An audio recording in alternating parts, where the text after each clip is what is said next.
Kita bayangkan wajah anak-anak kita yang meninggalkan solat. Kalau tak suruh tak solat, kalau suruh baru solat, sehari solat 1 waktu, sehari solat 2 waktu saja. Itu keluargaku, perjuangan aku. Sebab kalau Allah berikan dan rezekikan 3 orang anak kepada kita, 3 orang itulah anak kita sampai selama-lamanya. Takkan boleh diubah oleh siapa pun. Sekiranya ketiga-tiga itu adalah ahli syurga, ketiga-tiga itulah yang akan kita lawat. Mereka akan lawat kita, makan sekali, berkelah sekali, keluar sekali, bersembang sekali, seperti mana kehidupan di atas muka bumi ini. Nikmat apa yang tuan-tuan nak rasa dalam syurga kalau ahli keluarga yang lain berada dalam neraka? Tuan-tuan nak rasa nikmat apa tuan?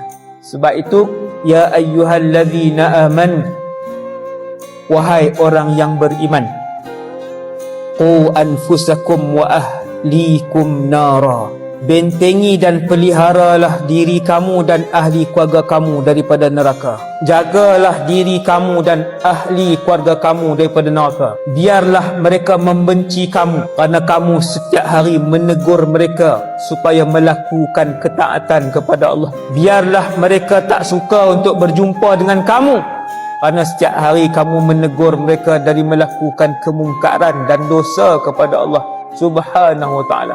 Biarlah 30 tahun dia benci dan tak senang kalau jumpa kita, asalkan nanti selama-lamanya boleh tinggal sekali dalam syurga Firdaus, insya-Allah.